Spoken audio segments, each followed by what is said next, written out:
Hello friends, welcome to Suchi Ruchi. ಇವತ್ತು ನಾವು ಸುಲಭವಾಗಿ ಹಾಗೆ ಕ್ವಿಕ್ ಆಗಿ ಕ್ರಿಸ್ಪಿ ಆಗಿರೋ ಕ್ಯಾಪ್ಸಿಕಮ್ ಬಜ್ಜಿ ಮಾಡೋದು ಹೇಗೆ ಅಂತ ನೋಡೋಣ. ಮೊದಲಿಗೆ ನಾನೊಂದು ಮೀಡಿಯಮ್ ಸೈಜ್ಡ್ ಕ್ಯಾಪ್ಸಿಕಮ್ ತೊಗೊಂಡಿದ್ದೀನಿ.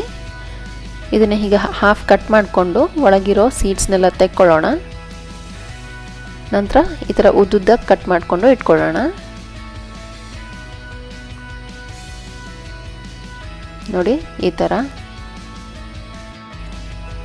ನಂತರ ಒಂದು ಮಿಕ್ಸಿಂಗ್ ಬೌಲಲ್ಲಿ 1 ಕಪ್ ಕಡಲೆ ಹಿಟ್ಟು,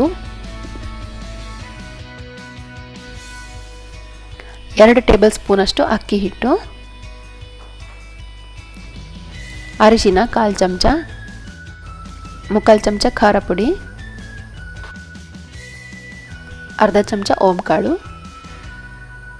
ಚಿಟಿಕೆ ಹಿಂಗು, ಇದು ಆಪ್ಷನಲ್, ಉಪ್ಪು ರುಚಿಗೆ ತಕ್ಕಷ್ಟು, 1/4 ಚಮಚ ಅಡುಗೆ ಸೋಡಾ. ಇದನ್ನು ಚೆನ್ನಾಗಿ ಮಿಕ್ಸ್ ಮಾಡ್ಕೊಳ್ಳೋಣ.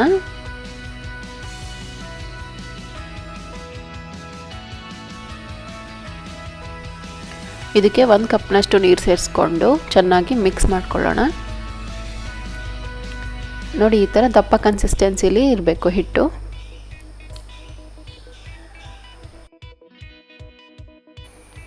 ಇದಕ್ಕೆ ನಾವು 2 ಚಮಚದಷ್ಟು ಬಿಸಿ ಎಣ್ಣೆ ಹಾಕ್ಕೊಂಡು ಮಿಕ್ಸ್ ಮಾಡ್ಕೊಳ್ಳೋಣ. ಈ ಬಿಸಿ ಎಣ್ಣೆ ಹಾಕೋದ್ರಿಂದ ಬಜ್ಜಿ ಇನ್ನೂ ತುಂಬಾ ಕ್ರಿಸ್ಪಿಯಾಗಿ ಬರುತ್ತೆ.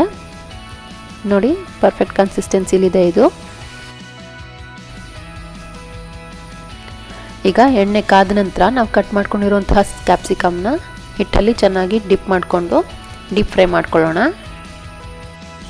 ಹಾಗೆ ಫ್ರೆಂಡ್ಸ್, ನೀವು ನನ್ನ ಚಾನಲ್ನ ಇನ್ನೂ ಸಬ್ಸ್ಕ್ರೈಬ್ ಮಾಡಿಲ್ಲ ಅಂದರೆ ಸಬ್ಸ್ಕ್ರೈಬ್ ಮಾಡಿ, ಪಕ್ಕದಲ್ಲಿರೋ ಬೆಲ್ ಐಕಾನ್ನ ಪ್ರೆಸ್ ಮಾಡಿ. ಆಗ ನನ್ನ ಹೊಸ ವಿಡಿಯೋ ಬಂದ ತಕ್ಷಣ ನಿಮಗೆ ನೋಟಿಫಿಕೇಷನ್ ಬರುತ್ತೆ. ಇದು ಕಂದು ಬಣ್ಣ ಬರೋವರೆಗೂ ಚೆನ್ನಾಗಿ ಫ್ರೈ ಮಾಡ್ಕೊಳ್ಳೋಣ. ಇದು ಇವಾಗ ಚೆನ್ನಾಗಿ ಫ್ರೈ ಆಗಿದೆ. ಇದನ್ನು ತೆಕ್ಕೊಳ್ಳೋಣ. ಕ್ರಿಸ್ಪಿಯಾಗಿರೋ ಕ್ಯಾಪ್ಸಿಕಮ್ ಬಜ್ಜಿ ರೆಡಿಯಾಗಿದೆ. ತುಂಬ ಟೇಸ್ಟಿಯಾಗಿರುತ್ತೆ. ಸಂಜೆ ಟೀಗೆ, ಕಾಫಿಗೆ ತುಂಬ ಚೆನ್ನಾಗಾಗುತ್ತೆ. ನೀವು ಇದನ್ನು ಟ್ರೈ ಮಾಡಿ. ಹೇಗಾಗಿದೆ ಅಂತ ನನಗೆ ಕಾಮೆಂಟ್ಸಲ್ಲಿ ತಿಳಿಸಿ.